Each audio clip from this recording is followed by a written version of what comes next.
Alcatraz, the Rock, 12 barren acres in the middle of San Francisco Bay.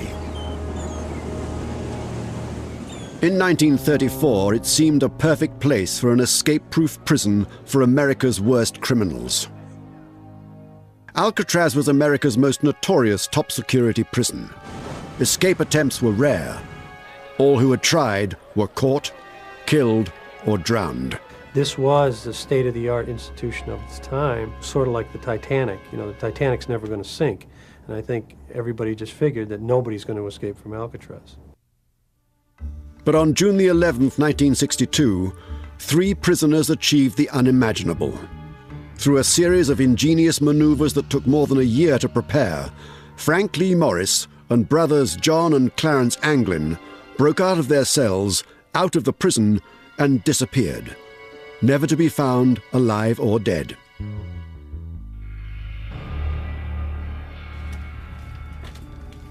It's still a mystery whether they survived or drowned. Some say they are living. Sightings have been reported in southern Georgia, in Florida, and South America. The case is still open some 40 years later. Their story began on August the 11th, 1934, when the old military prison located on Alcatraz Island was reopened as a federal penitentiary. Alcatraz is ready.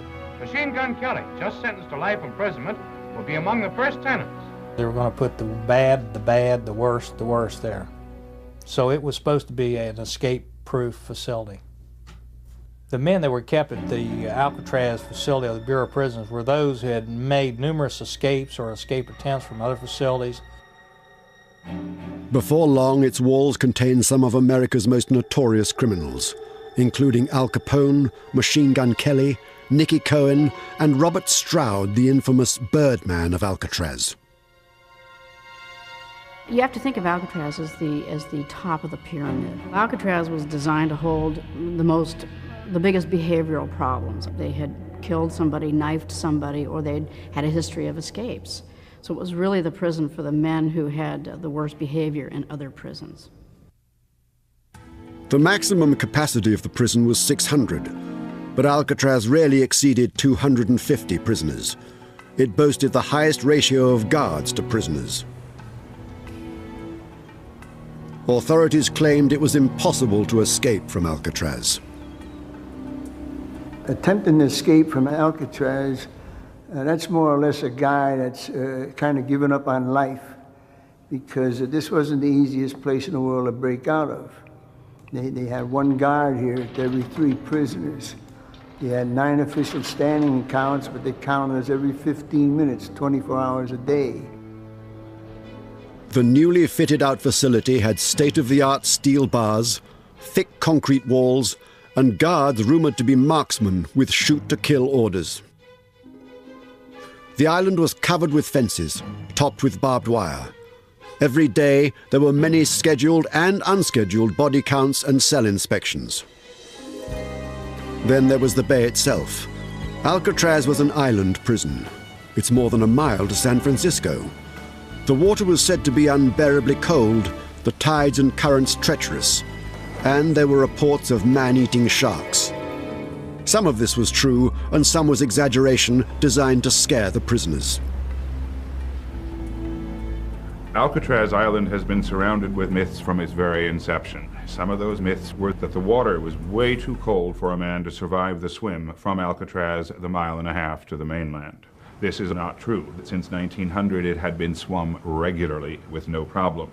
There was also the myth put forth that the guards on Alcatraz were expert sharpshooters. Many of them were not sharpshooters at all. The Bureau of Prisons announced publicly that San Francisco Bay was filled with great white sharks, which of course eat human beings.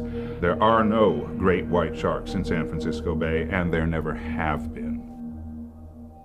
Despite this propaganda, escape attempts were made. 1,576 prisoners went through Alcatraz during its tenure as a federal prison. Of that large number of men, there were only 14 escape attempts of which we are aware, and 36 men who tried to escape. None of those men succeeded. Some died violently, some were shot to death, most were recaptured. Some attempts were mad dashes to freedom, some involved terrible violence, some were hopelessly inept, but they all failed. Until Frank Morris and brothers John and Clarence Anglin came along. Both Morris and the Anglin brothers had been in and out of jail since they were teenagers. Robert Anglin is John and Clarence's brother. They started off as pretty young kids, I would say 8 or 10 years old. And they would pick up things in stores. I guess it would be petty larceny. John and Clarence Anglin were always in trouble, always stealing together, always planning and organizing their burglaries. They had to go to the reformatory school for that for maybe a couple of years. And they had broke out of one right after another. They couldn't keep them in them. Yeah. They committed a bank robbery with a toy pistol and were caught. You don't go around robbing banks with toy pistols, you get killed. When they were caught, they threw the book at them. They wound up with 30+ years for sentences. John William Anglin was doing his time at the federal penitentiary at Leavenworth, Kansas. When he tried to escape, he was transferred to Alcatraz in the autumn of 1960. He was 30 years old. The following January, Clarence Anglin, a year younger than his brother, followed him from Leavenworth to the Rock. Frank Morris came from a very tragic background. Mother, father abandoned him, drifted into crime, wound up in various state prisons, including Florida's. Frank Morris was serving a 14-year sentence for bank robbery at the federal penitentiary in Atlanta, Georgia, when in January 1960 he was transferred to Alcatraz.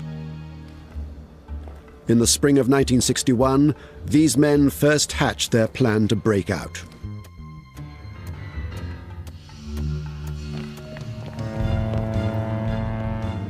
But it was more than a year before they made their escape. The plan to break out of Alcatraz was actually made by 4 men: Frank Morris, John and Clarence Anglin, and another prisoner named Alan Clayton West. West had been in Alcatraz since June 1958 and had spent a lot of time in solitary confinement. Alan Clayton West is an enigma in the entire escape. He is the man who claims he planned this event. West was the key to the escape. Prisoners at Alcatraz were entitled to food, clothing, shelter, and medical attention. A prison job was a privilege to be earned. West had a job. Alan West was a maintenance orderly, and this was a perfect position because he started out painting the cell house, which put him up on scaffolding, which put him in different cells and around the cell block, and he was able to see that there was a vent that he thought that might be vulnerable and that he could maybe get out of that ceiling vent. While cleaning the top of this cell block in the spring of 1961, West discovered this narrow ventilator shaft to the roof. Although it was covered with bars, finding it marked the beginning of the plan. The 4 conspirators had cells near each other, West next to Morris and the Anglin brothers next to each other a few cells away. The location of their cells on the main floor of the cell house in B block is critical to the way this escape would go down. The proximity of the cells one to another made it quite possible for them to have direct communication between themselves at any time of the day or the night. First, West told Morris about the shaft. Morris then invited the Anglins in on the plan. It became a tale of remarkable ingenuity, patience, and luck, with necessity as the mother of their many inventions.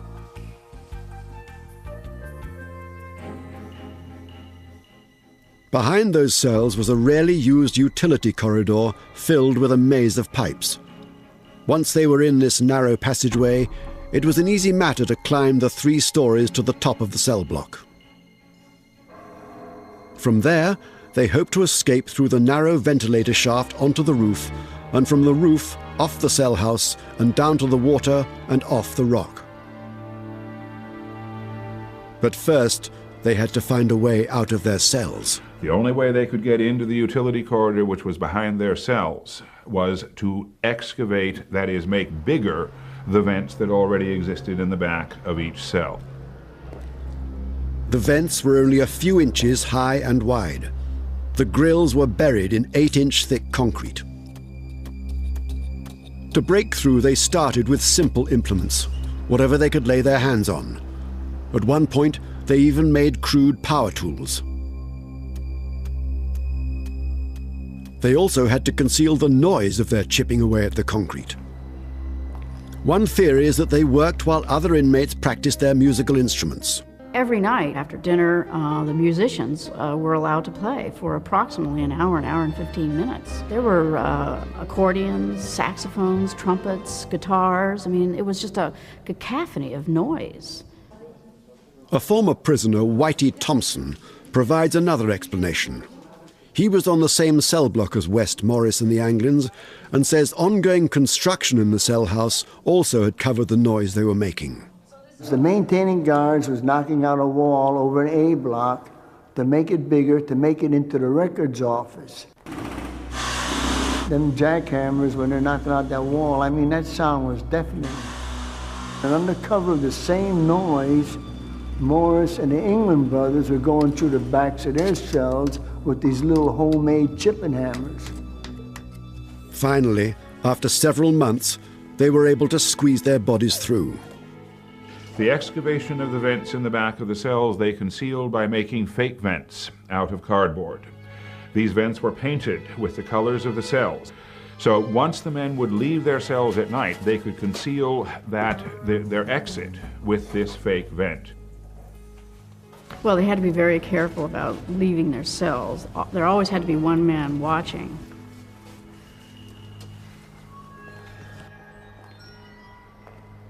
They simply had 2 men and 2 men, Morris and West and the Anglin brothers, and one of them would watch while the other one would dig. Their secret plan was widely known among the other prisoners, dozens of whom helped.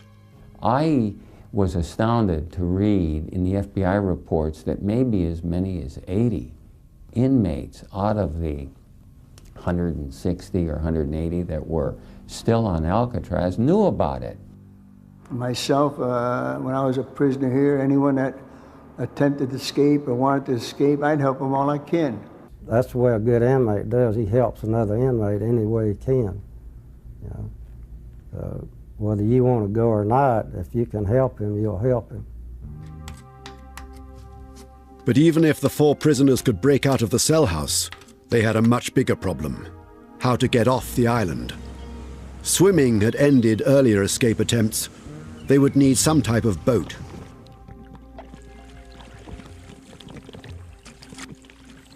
They found the solution in the prison library. In this issue, a popular mechanics magazine still kept in the Alcatraz archives, the men found an article explaining how to construct life jackets and an inflatable raft. They smuggled dozens of raincoats into the cell house and stitched the rubber backing together to make life jackets and a raft. A lot of the help that they received is what you call mule work. People carrying items back and forth from industries or from the dock or from various details, hiding things, passing them on to the next person. So there was quite a bit of that going on. They needed a place to hide these tools and a place to build their raft. Their only choice was on the top of the cell block, in plain sight of one of the guard stations. This challenge led to their most ingenious deception. One of the most controversial aspects of this escape, and this was hidden from the general public until the early 1990s, was the fact that a part of the cell house was blocked off from view by between 40 up to as many as 80 blankets. Alan Clayton West is the one who pulled this stunt, the biggest trick of this entire escape. West convinced the guards that to prevent dust and paint from splattering on the floors below, while he cleaned and painted the top of the cell block, he had to hang blankets. Damn it, Of course, the real reason to hang blankets was to conceal their work on the escape. They were able to follow through with their escape because of the incompetence of the security. No question about it. Can you imagine being able to put up blankets on top of a cell house so that no one could see what was going on behind those blankets? Unbelievable. The guards allowed the blankets to hang for more than 2 months. To fool the guards while they worked on top of the cell block, they constructed dummy heads to pass the nightly head counts. These are the actual heads they made, carefully preserved in the prison archives and rarely seen. People wonder, where did they get this material to make a mask? Everything was already in that cell. You take soap, mix it into a paste. You take toilet paper and mix it into mache, mix the concrete dust from the concrete, the dust you accumulate from under your bed, the soap and the toilet paper, combine it all together and you can make a terrific mask. Whitey Thompson provided an essential ingredient. I'm the artist that showed Frank Morris how to mix the color of flesh tone for them dummy heads. To make the heads as realistic as possible, they covered them with human hair. Clarence Anglin was working in the barber shop at this time, and he would leave at the end of the workday, returning to his cell, carrying real human hair in his pockets. After many months of preparation, the last part of the plan, making the raft, was nearing completion. The 4 prisoners were counting the days to their breakout from Alcatraz, the inescapable prison. In early June 1962, gradually, piece by piece, the last tools and parts of the raft were smuggled into the cell block. The time to make their move was near. If you're looking at great escapes, the Alcatraz escape was one of the best. I mean, very ingenious. They used every little tool that they could find. It really was quite a study just to see how they were able to get out of the rock, and just escaping from Alcatraz itself was quite a feat. Completing the raft that would protect them from the icy waters of San Francisco Bay was one of the last hurdles remaining between the prisoners and freedom. The raft measured 14 feet by 6 feet, and it was a very big raft, in other words. It was made out of between 40 and 80 raincoats that were waterproof, and it was successfully sewn down in the shops. And then it was taken to the top of B Block, where it was patiently, very painstakingly assembled over a series of weeks. Luckily, the prison kept no inventory of their raincoats and didn't notice their disappearance. On Monday, June the 11th, 1962, Arthur Dollison, the associate warden, was on duty. His daughter, now an Alcatraz historian, remembers the day.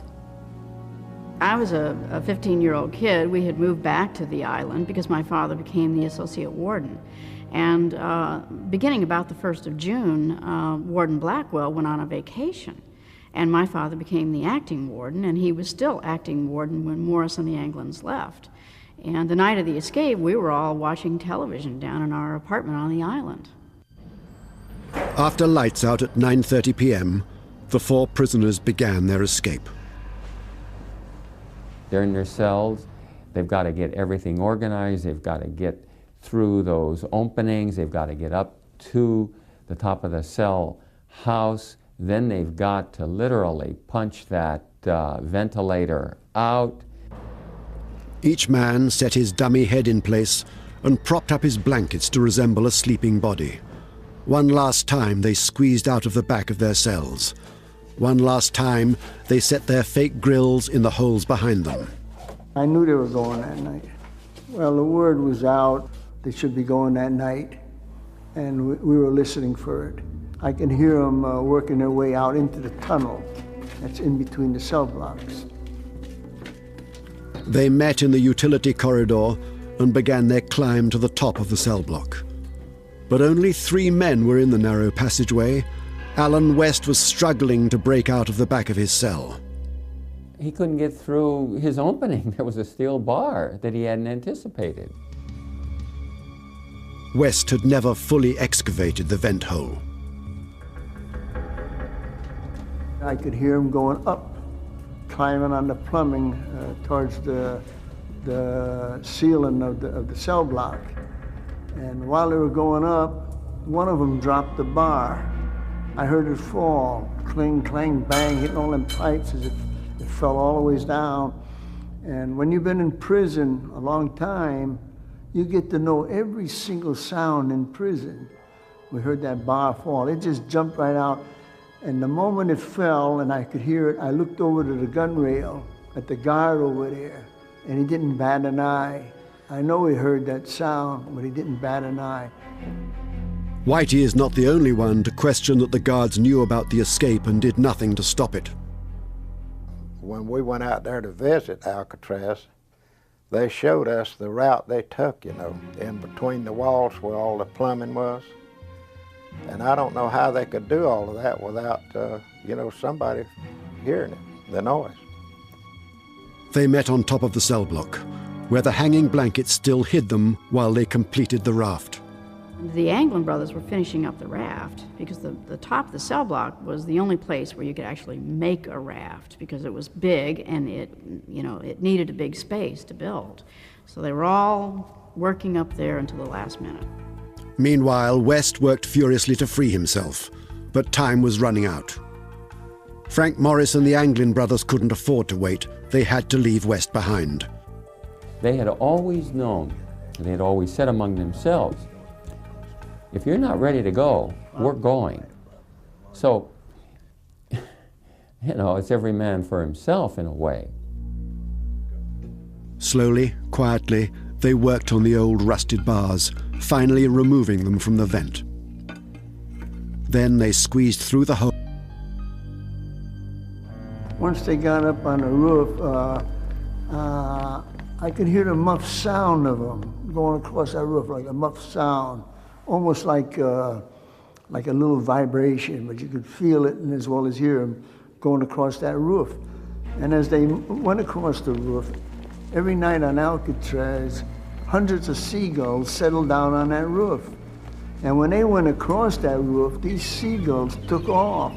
They're squawking and they're raising hell up there. I don't know how these guards couldn't help but hear it.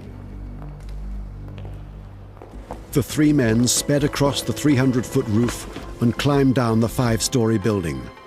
Once on the ground, they cut their way through 2 8-foot fences topped with barbed wire and made their way past the water tower and down a grassy hill, all unseen by the guards in their towers. And there was found an imprint of a raft measuring 14 feet by 6 feet, and the men had obviously gotten in this raft and gotten off the island. Eventually, West was able to break out of his cell. He scrambled through the ventilator shaft onto the roof, but he was too late. The others had gone. The man who came up with the original escape plan waited on the roof until dawn, when he returned to his cell in despair.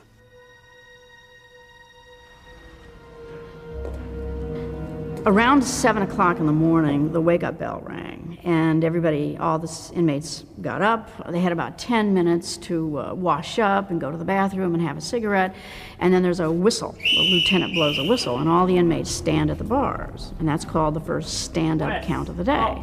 Well, obviously, the dummies didn't stand up. Morris! When neither Anglin brother nor Frank Morris stood up in their cells, the guards had to investigate. He stuck his hand in there to push one of their heads to wake him up. Get up! And the head rolled over on the floor. The guard jumped out quite a ways when that head rolled on the floor. Arthur Dollison, acting warden, got the call. His daughter speaks of that morning. There was a phone call that came to my house, and my dad told me later that he reached to the phone with dread because he just had a bad feeling. And when he picked up the phone, they said, "We've got 3 dummies in the cell house." And they meant that literally. He rushed out of the house, and then the next thing that happened is that there was a siren. The alarm could be heard everywhere on Alcatraz Island. Once the acting warden arrived, the investigation began immediately. Because of the hole in the back of West's cell, the questioning began with him. Alan West had to acknowledge that he was part of it because there was this huge opening in the back of his cell. And so, of course, he was brought in, and he appeared to cooperate. I mean, there was nothing else he could do. He provided some details, and he did not provide certain details. He told them what was safe to tell them, and it would not jeopardize the chances of the others. Dozens of Alcatraz guards searched the island from top to bottom, from the cell house and prison roof to the power station and workshops. They combed the grounds under the water tower and all along the shoreline. They circled the island to look for bodies and to check the numerous waterline caves where men could hide. While the guards hunted, the other prisoners were held in their cells waiting to be interrogated. They talked to all those guys. You couldn't get no one to talk on Alcatraz. None of these guys would ever talk. At the same time, the dragnet was rapidly expanding. The search was supposedly one of the largest manhunts since the Lindbergh baby kidnapping. And it was an air, land, and sea search. The Coast Guard put out 3 cutters and aircraft, all the local police, the FBI, of course, were called. When the federal agents arrived, they were amazed at what they found. The first questions that arose is, what the dickens are those blankets doing up there on top of B Block? But what the FBI found behind the blankets was even more shocking. It literally looks like a hardware store up there. Every sort of a tool that you could imagine had either been constructed or literally stolen from the shops or elsewhere on the prison. All the detritus necessary for a very carefully planned and complicated escape. These tools are the actual ones the prisoners used. They're held in the prison archives and are rarely seen. In addition to all this equipment, the search turned up some clues to help piece together the true story. Well, we know that the men actually built 2 rafts. One of them was found, apparently left behind for Alan Clayton West. It was a smaller raft. It was not so well built. There was a life preserver left on top of the cell block. There was a paddle left on top of the roof. The life preserver that was found on top of the cell block was West's. They did not need a 4th life preserver, so they left that behind for West in case he got out. The investigators doubted the 3 men could make it ashore on a flimsy raft made of old raincoats. However, as no bodies were found, the FBI operated on the assumption that the prisoners did in fact make it to land. Word of the escape was quickly picked up by the press. It was a very big story, and hundreds of leads poured in. I remember the national press that was involved in this, the big FBI manhunt. Their pictures were all over every single paper, probably around the world. 2 days after the escape, the search uncovered something in San Francisco Bay. The first thing that was found was a paddle. It was floating between Angel Island and Alcatraz. And it was matched to a paddle that had been left behind on top of the block, so they could prove that it was a homemade Alcatraz paddle. The next day, the crew of an Army debris boat discovered an important clue in the waters just off Angel Island, more than a mile from Alcatraz.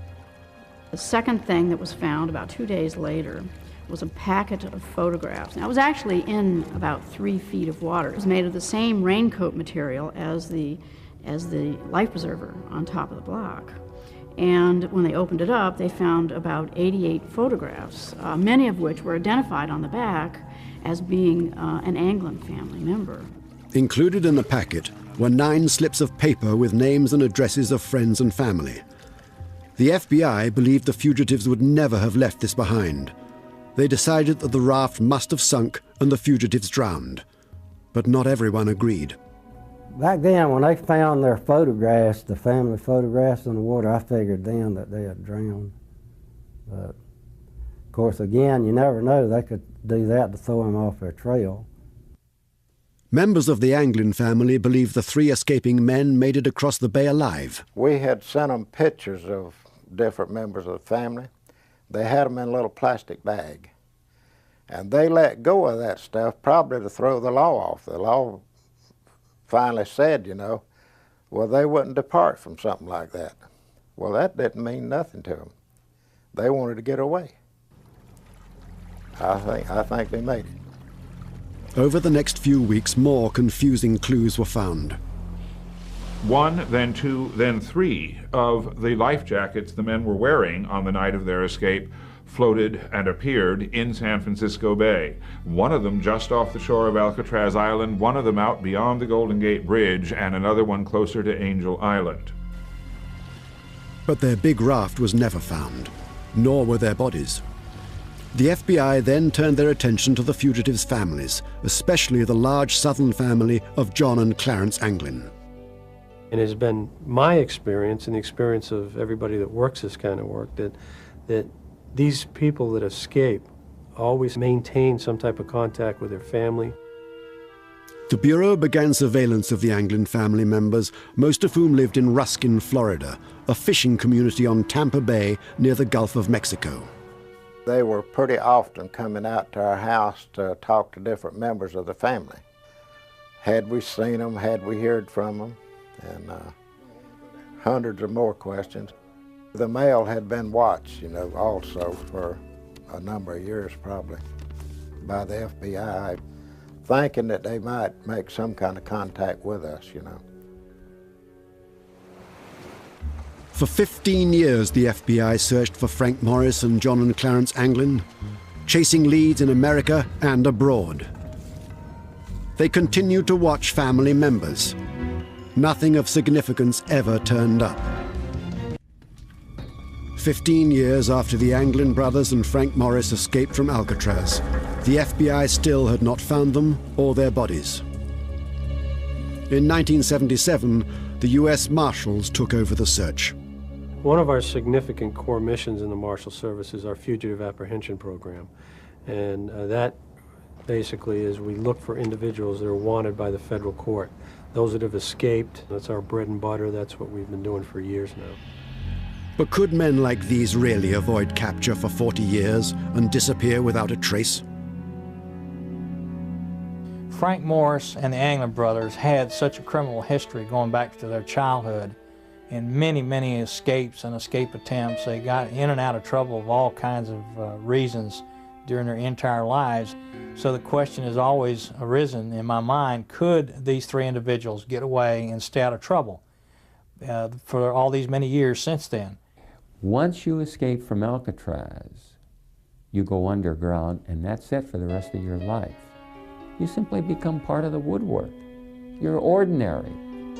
Sightings of the fugitives and leads to their whereabouts trickle in to this day. A lot of phone calls, a lot of leads. Some were good and some were the typical one where I just saw somebody who looks like him in a 7-Eleven, or I saw somebody passing me by in a vehicle. But there were a couple, 2 or 3 real good ones that we ended up following up. This mystery has hung around for 38 years. And people being as they are, they cheer for the underdog, and I'm sure a lot of people think, are wishing and hoping that they did make it out. And we're just wishing and hoping that we will find the answer to that question. Many believe the raft deflated and the convicts had to swim for their lives. They were old, Navy issue raincoats. I have to think that the raft started to break up almost immediately, and they started to sink, and they were forced to put on their life jackets, and they were fighting cold, cold water with all of their clothes on. The government's position is that the escaping prisoners probably drowned in the bay, but others argue they have no hard evidence of this. The Bureau of Prisons, to this day, will tell you that they drowned. But there's no proof that they drowned. Police officers will admit that anytime there's a drowning, those corpses usually wind up on the shores. For 3 to not wash up anywhere tells me they definitely made it. My belief is that somebody was waiting out in the water in a boat, and I believe that they made their escape that way.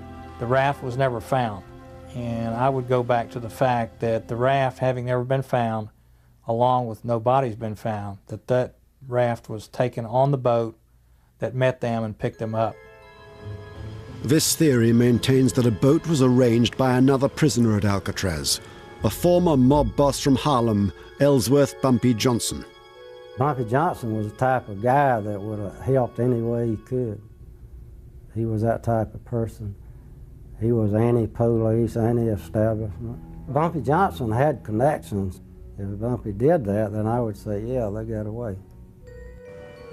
It was illegal for a non-authorized boat to get within several hundred yards of Alcatraz. However, official police records confirm that there was a boat between Alcatraz and Angel Island on the night of the escape. There is some official evidence to suggest that a boat was out there. Robert Cecchi was a San Francisco policeman on duty that night, and he would report later to his supervisor that he did see at 1 o'clock in the morning a boat standing silent off the shore of Alcatraz. After a period of time, its motors were re-engaged, the lights came back on, and the boat went right out sailing through the Golden Gate and disappeared. The authorities believe that if the fugitives survived, it's likely they fled the country, first to Mexico and then possibly to South America. These men had studied Spanish while they were in prison during the course of the 9 months they planned this escape. The men did plan from the very beginning to escape down to South America, where they figured they would be fairly secure from discovery. A search of Alan West's cell turned up a map of Mexico torn out of a road atlas. The question has been asked many times about just where did these 3 individuals go after they escaped. Brazil would be one of those countries that you could go to and there's no extradition. A lot of criminals who have gone to Brazil to escape American authorities in the past. The marshals had good reason to suspect that this is exactly what Morris and the Anglins did. Another individual out in Texas came up with information that her grandfather had pointed out to her one of the individuals who had escaped successfully from Alcatraz and was looking for paperwork to get out into a foreign country. One of the most promising leads involved a former friend of the Anglin brothers who reported seeing them in Brazil in 1975. Art Roderick was directly involved in the investigation and interviewed the informant himself. This one seemed to be pretty good based on the fact that he had known them previously and wasn't just identifying them off, the pictures that we had. So those are always the best leads, friends or family members. There was a lead that was chased down in Brazil. We were told again by a tipster that they had in fact seen these individuals at a bar in Brazil. We pursued that to the point where a deputy did in fact go to Brazil and find this bar and did some interviews down there without any results. In 1989, a promising lead started one of the most peculiar escapades in the continuing manhunt. The informant was a woman the authorities called Kathy. There were anonymous tips called in, and one of those was forwarded to our office here in Tallahassee. It was with a description of where a house and a trailer located outside of Marianna, Florida, was located. That there were 2 people living there that was believed to be Anglin and possibly Frank Morris. Marianna is in northern Florida, near the Georgia and Alabama state lines. For several weeks, U.S. Marshal Mac McClendon drove around back roads hunting for the fugitives. That lead led us through half the county, and we did not find the place we were looking for. The individual who provided these anonymous tips had knowledge that most people would not know unless they were familiar with the case, familiar with the Anglin brothers. In spite of all the tip-offs and searching, they have never found the fugitives. Some cite a great deal of circumstantial evidence suggesting the fugitives survived. Over the years, the Anglin family has received numerous unexplained letters and postcards, especially at birthdays and holidays. And every Mother's Day until her death, John and Clarence's mother received flowers from an anonymous source. There have been other incidences, mysterious telephone calls that have persisted from 1962 all the way to this very day. And then there's the story of the funerals of the Anglin parents. These may just be rumors, but they're widely told and believed. In 1973, their mother died. We know that at the funeral for Rachel Anglin, the mother of the two Anglin brothers, we know the FBI was there attending this service, and we know that two tall women, unusual looking and very tall, showed up. They were in long dresses, heavy makeup, said not a word to anyone, and disappeared long before any of the FBI agents who were there at this same service could question them. If Frank Morris and the Anglin brothers were still alive today, what would they look like? The History Channel asked the National Center for Missing and Exploited Children to use its unique computerized age enhancement process to see how the famous fugitives might look today. Art Roderick, the U.S. Marshal's Chief of Investigative Operations, has hunted these men for many years and helped the engineer. The computer technician copies aged facial features and pastes them into the new profile to suggest how the men would appear now. So what you have is like a file in there with a bunch of noses, and you pick the one that's closest to the original mugshot of Frank Morris. Right. And then pull it up and then, okay. Morris was 35 years old at the time of the escape and would now be in his early 70s.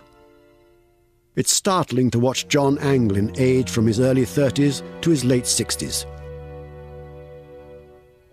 Clarence Anglin's image goes through a similar transformation. This is what he might look like if he was still alive today. Hopefully, this will assist you guys in your efforts to try to locate these three escapees. Looks fantastic. It'll definitely generate some phone calls. After some 4 decades, there's still no consensus regarding the fate of these famous fugitives.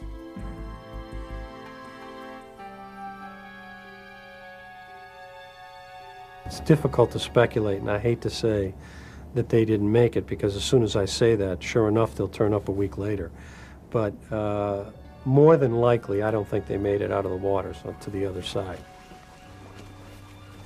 For those people who insist they drown, I respond by saying they haven't done their homework. They don't know what these boys were really like. They were not going to drown.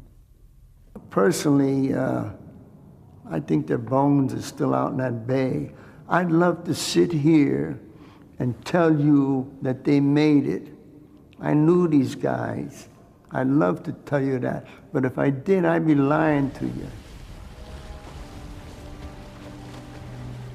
Only months after their 1962 escape, Attorney General Robert Kennedy announced the closure of the prison on Alcatraz Island.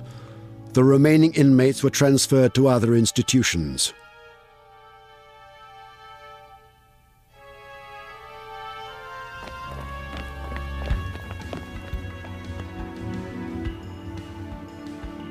Now Alcatraz, the escape-proof prison, stands empty in San Francisco Bay and has become a tourist attraction.